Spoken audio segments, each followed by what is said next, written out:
We've had a very busy news day to end 2023 here on New Year's Eve. We have big news out of Toronto regarding goalie Ilya Samsonov being on waivers. Big news in Ottawa. They now have a permanent GM and a new VP of hockey operations. We also have some trade rumors regarding the New Jersey Devils, as well as the Carolina Hurricanes. And of course, we also had a big day in the World Junior Championships. All that and more coming up next.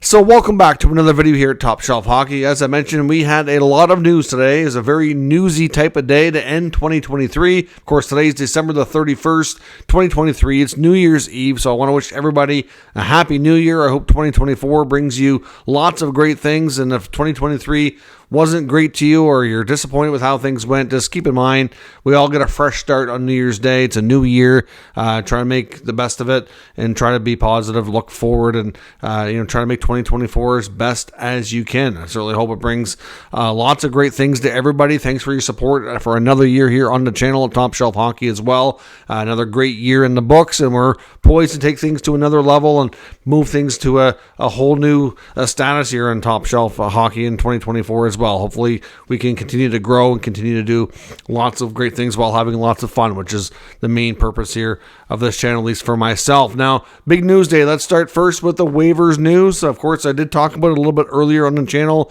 When the news first broke, there's a dedicated video, so I won't go into as much of a in-depth analysis as I did on that one, but essentially the Maple Leafs have goalie Ilya Samsonov on waivers today, and Sabres goalie Eric Comrie also on waivers. In Comrie's case, he's played 7 games, not great results. Another team with 3 goaltenders as well, between, of course, Levi and Ukko-Pekka Luukkonen and Comrie. This is more than anything, I think, kind of a little bit of a favor to Comrie to try to get him a chance to play. He either gets picked up by another team or he can go to the minors. I don't know that they really want to send him to the minors. They have the other goalies in place that are there and developing. I mean, I know one of them is Dustin Tokarski, who's a bit of an older goaltender, so he's not really much of a developing type guy right now. He's more of a veteran placeholder, so to speak, just to give some experience. But, will Comrie play if he goes to the minors? I think he will. They can certainly let him play for at least a little bit to showcase him over Tokarski, but we'll see where that goes. I don't know, $1.8 million and not a great stat line over 7 games that Comrie's going to get picked up, but we'll see. I'll find out tomorrow on New Year's Day. And in Toronto, the patience have run out with goaltender Ilya Samsonov after 15 games, 5 wins, 1 shutout, goals against 4 per game, a save percentage in the .860 range. It's just nowhere close to getting the job done. Samsonov has been wildly unpredictable. A few good starts in there. He had a couple of good games, but at the end of the day, more often than not, he's giving up bad goals. He's getting this team in bad position. Not to say that it's all on him. It's not. Defense is a team game. But at the end of the day, you need your goaltender to at least be average at the very least and make the saves they're expected to make. And they can't trust him to do that right now. So the intention here is if he clears waivers, and many think he will because he's making $3.5 million, he is a pending UFA, so maybe, just maybe, and I'd say that the odds are very slim, he gets picked up by another team that they see as a project that maybe if they can help him find his game, maybe he could work out to stay there longer. Who knows? I doubt it. I mean, that's too much risk, I think, for teams to pick up. Same thing with Campbell. Like, imagine if Jack Campbell was on a 1-year deal. It's the same sort of scenario. Really very similar, except he's on a longer-term contract right now, which he wasn't going to get picked up. NHL insiders like Kevin Weeks and Elliot Friedman and Chris Johnson are all reporting the same details here, that Samsonov, if he does clear, which is expected, that he's not going to play in the American Hockey League for at least a week or so. I mean, it could be a little bit longer. We'll see. But essentially, the Maple Leafs, they will likely place him on the AHL roster just to give themselves the cap relief. But he will basically be given all the resources and every opportunity to do like a mental reset.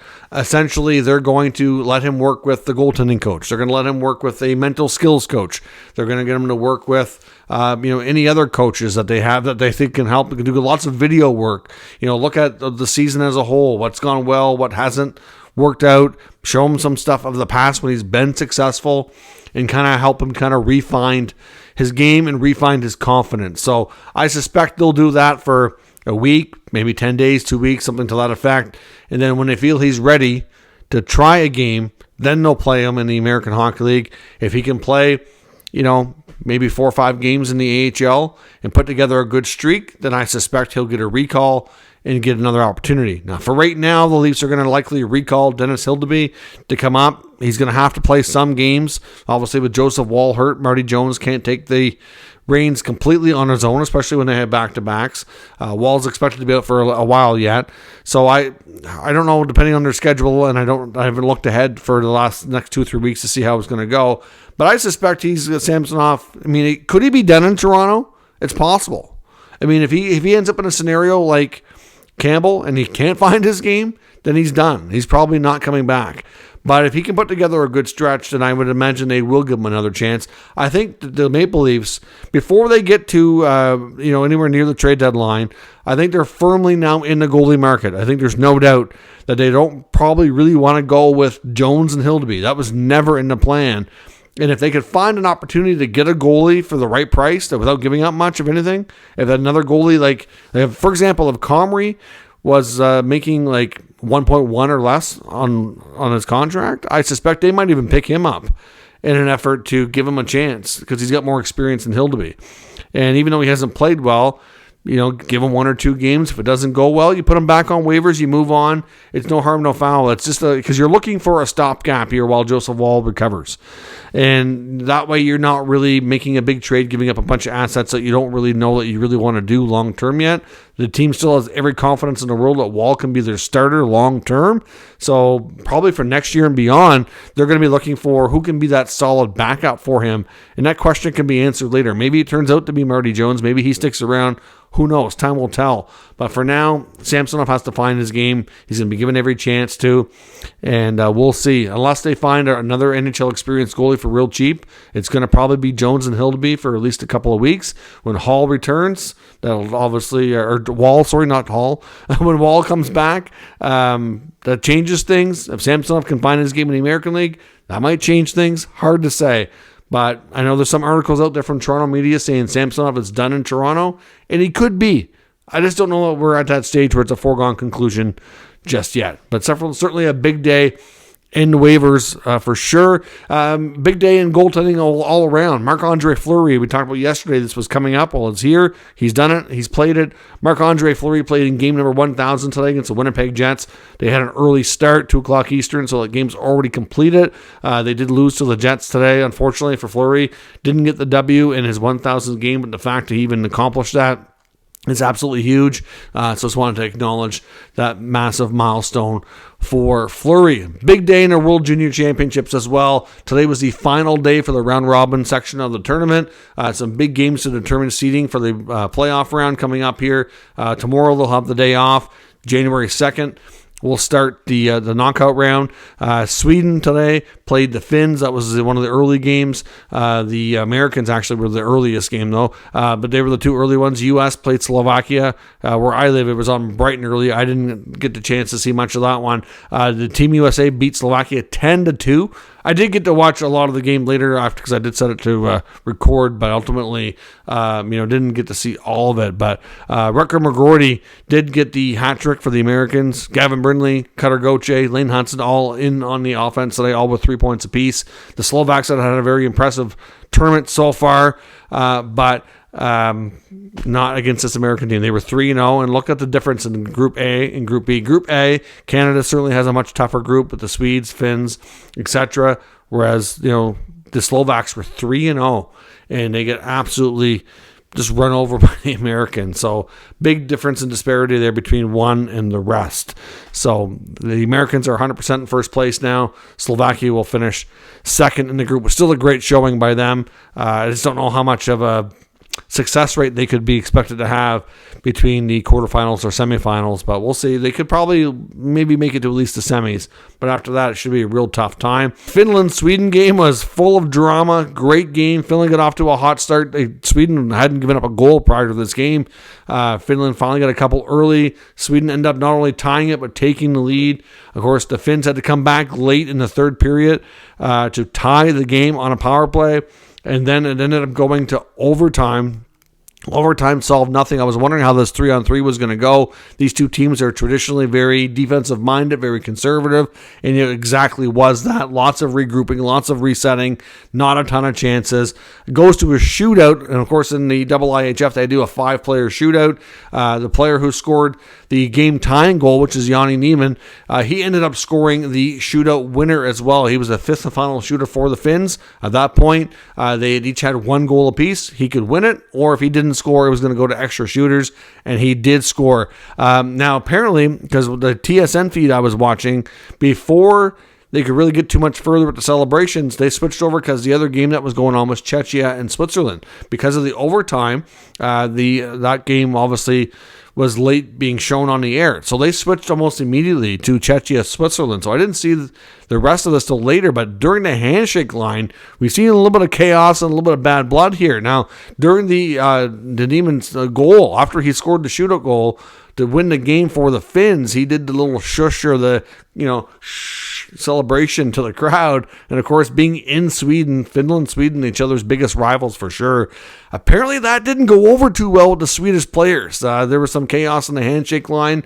Of course, Niemann was near the back of the Finnish line, but when he was starting to shake hands with some of the Swedes, apparently they had some choice words for him and weren't too pleased with his actions. The referee had to get in there and interject. So not something you see very much, happening during the handshake line. Obviously, it's supposed to be about sportsmanship and just acknowledging a good game on both sides. And it was a really fun game to watch. I didn't expect that, but you got to remember at the same time, these guys are still technically teenagers. Lots of emotions running high, big rivals. We see these moments, not every year, but just about, where there's maybe a questionable choice or questionable reaction to, emotions and things like that. And, we got to remember these guys are technically not adults. They're technically still kids and, to be expected at times, but certainly a tense moment there for sure. Czechia and Switzerland was the third game of the day.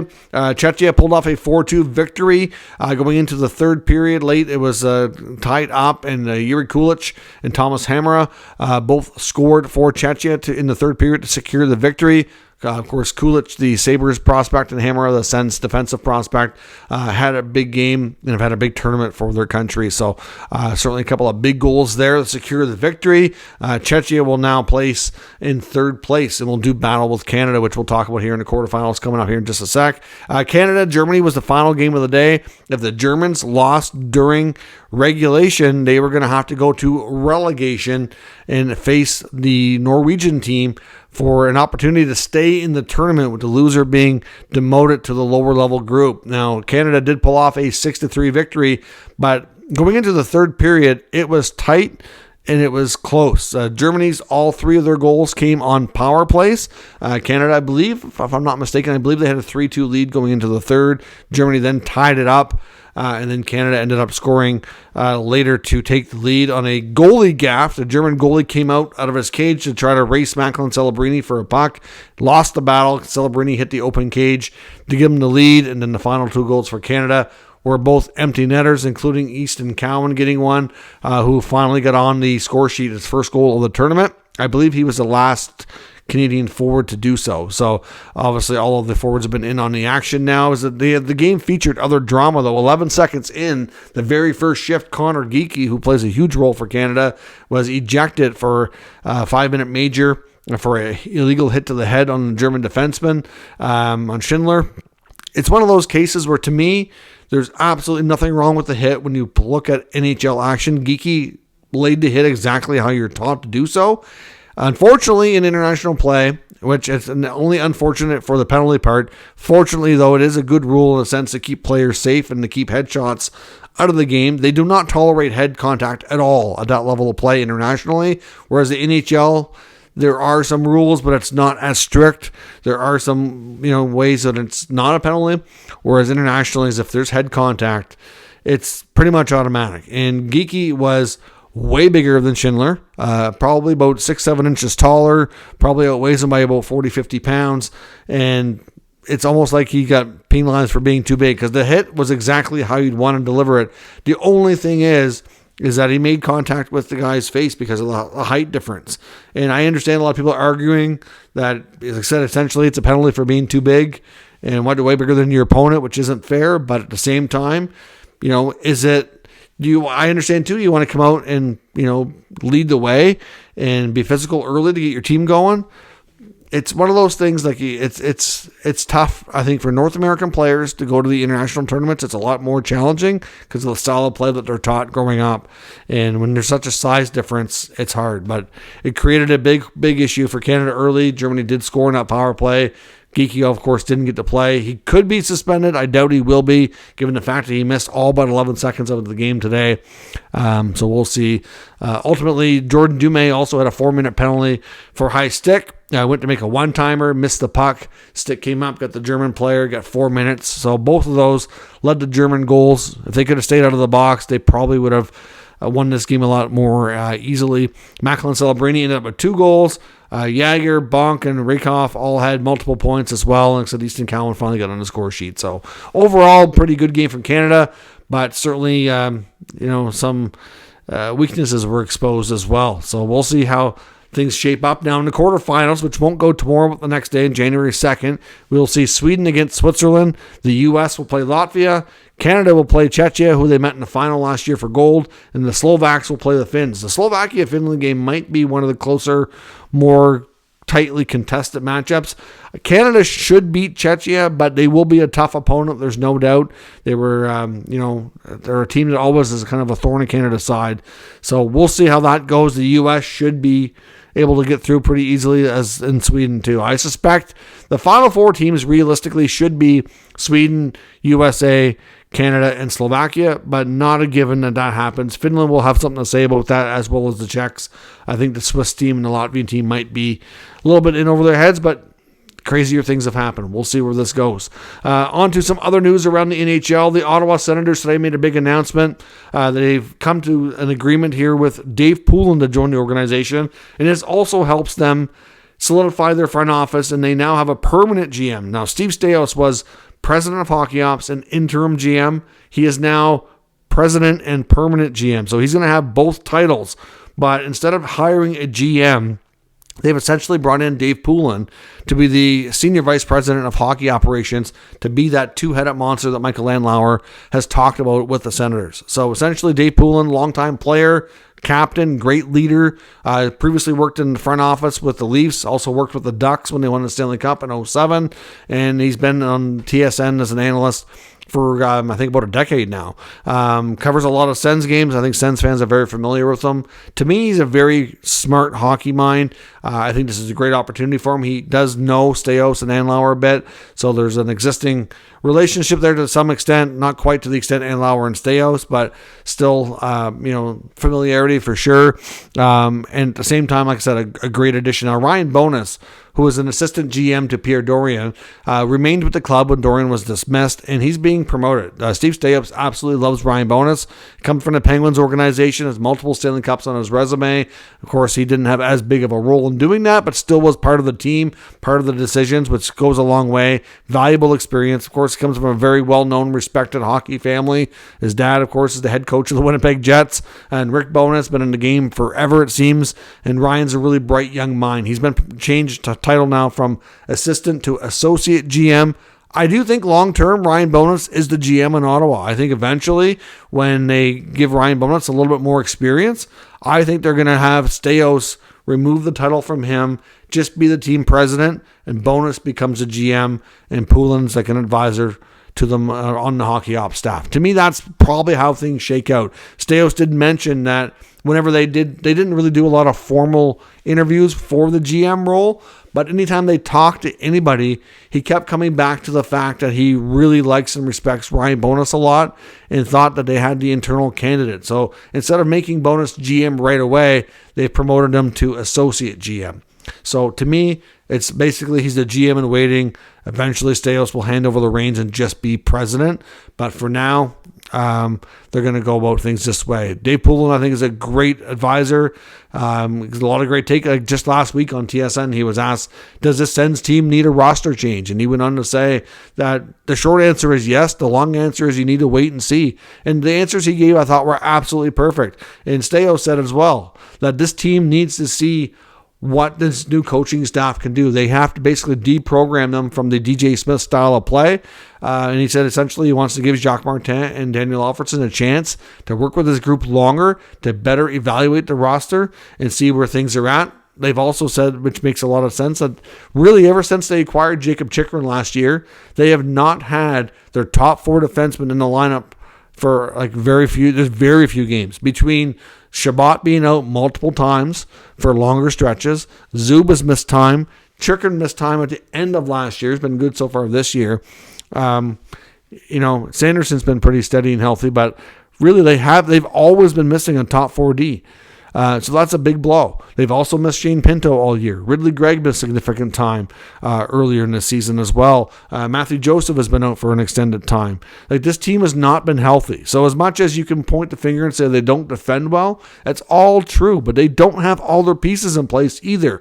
And I think they need to take some time to properly evaluate this roster before they make changes. They may have to make a move sometime in the next few weeks, just from a cap perspective.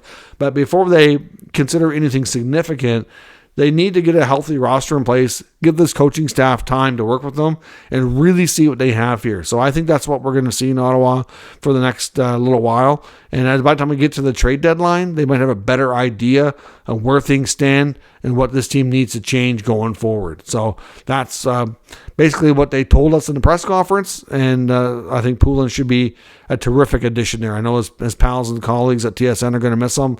It's going to be interesting listening to him from an Ottawa perspective, not part of the media, but terrific mind, and we'll see how things work out. I'm optimistic that will be a good move on their part. Of course, as I mentioned as well, a couple other trade rumors from Elliotte Friedman, who came last night on a Saturday headline segment on Hockey Night in Canada.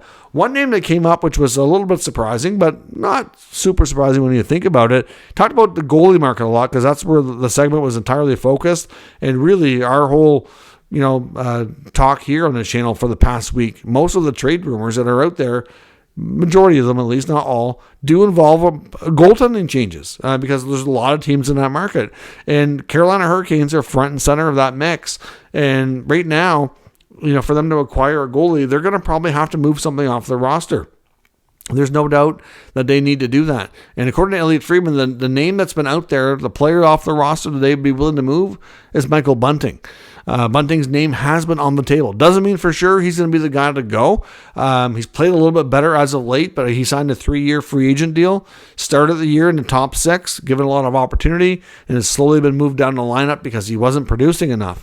So I don't know that the Canes are having buyer's remorse on that contract. It's not a huge deal by any means. If they have to hang on to him and try to find his way, it's not impossible to think that's a possibility. I know Tony DeAngelo might be another one to watch there as well, but they've had enough stuff going on with the blue line that they might have been a little bit more reluctant to move a blue liner just yet. You need a lot of defensemen in the playoffs as well, so Bunting seems to be that name that's out there. Now, of course, when you think about the fact of the goalies that are out there that they might be looking at, could they look at Jake Allen in Montreal? It's been a name that's been mentioned a lot for potential Canes match. Could Bunting fit there? You have to wonder if that's a possibility. You look around the other teams. I don't know about Buffalo and their goaltending. I don't know that that's really, a great fit in that sense. But, because obviously their Comrie would be the guy they'd want to move. And they're probably not really wanting to do that. They can pick him up for nothing on waivers if they want to. And then, of course, you have Detroit, who had some goalies, but they've had a lot of injuries. They're not trading a goalie anytime soon. You got John Gibson in Anaheim, Kokkonen in San Jose, maybe Vejmelka out of Arizona. I don't know if Arizona really wants to make a move right now, considering they're doing better than a lot of people expected. They're in the mix for a potential wildcard spot. So there's definitely goalies out there, but some of them are a little reluctant to make the move here just yet. But Bunting could be a name we see move when the Hurricanes finally figure that out and make their acquisition. It could end up being somebody else, but for right now, he's definitely at least somebody they'll consider moving for the right goalie. Now, James Nichols of the Devils reporter is also reporting that the Devils also have, and this also came from a Devils beat writer, James Nichols, also reporting that, of course, we know the Devils are in trade talks to find a goaltender. That is no secret. That's come from a variety of reliable, proven sources. But Michael McLeod is reportedly a name that they're willing to move to make that happen. Now, Devils fans might be hearing that going, whoa, why would you move McLeod? He's having like the best season of his career. And this is an opportunity to sell high. Now, they get to look at McLeod and say, well, why is he playing so well? Why is he putting up more points than usual? It's because of the injuries. Jack Hughes and Nico Hischier both missed a fair bit of time. He had a chance to play high in the lineup, so he was getting a lot more chance to play with more offensive players. Like, he's not going to stay in that slot in the lineup on a regular basis when they're healthy. So as much as they like McLeod, and he's a good 200-foot player, he's a good defensive player, he is a bottom six guy. That's where he fits best. And, based on what he's earning and what they're going to have to give up in value to get a good player, especially they've been linked mostly to John Gibson out of Anaheim, the Ducks are going to want a player of value back, especially if they want the Ducks to retain any money on Gibson's contract. And McLeod is a guy that reportedly is in play. It's a chance for them to kind of sell high, so to speak, and obviously, take advantage of the fact that he's having a career season, which makes a lot of sense. Now, from the Ducks standpoint, he's a player that would fit extremely well with head coach Greg Cronin and how he wants his players to play. If you think about all the offensive talent they have and all the high-end skilled players, McTavish and Zegras and Carlson, Troy Terry, etc. They have all these talented offensive guys. They don't have a lot when it comes to this type of player. McLeod could be a terrific addition, third-line player in Anaheim. So I can see how there would be a fit. So it makes sense that his name would be out there. Now, one thing that might hold things back, though, is he is a member of that 2018 World Junior team for Team Canada that's under investigation, and that's been going on forever and a day, and we still don't know if anything is going to come from that from a legal standpoint or not. We were led to believe there would be in the summer. We're getting close to the halfway point of the season, and we've still heard nothing. So as much as the longer it goes, people are going to probably think less about it and worry less about it, but it's still a thing, and it could develop into something big if they do press charges or anything does come about from it, which we don't know. Until we know it's a dead item, it's certainly an alive situation that can come back to haunt some of these players if they did wrong. So at the end of the day, he's associated with that team, and he may or may not have anything to do with it, of course, but it doesn't matter at this point until players are legally ruled out and we know that they didn't.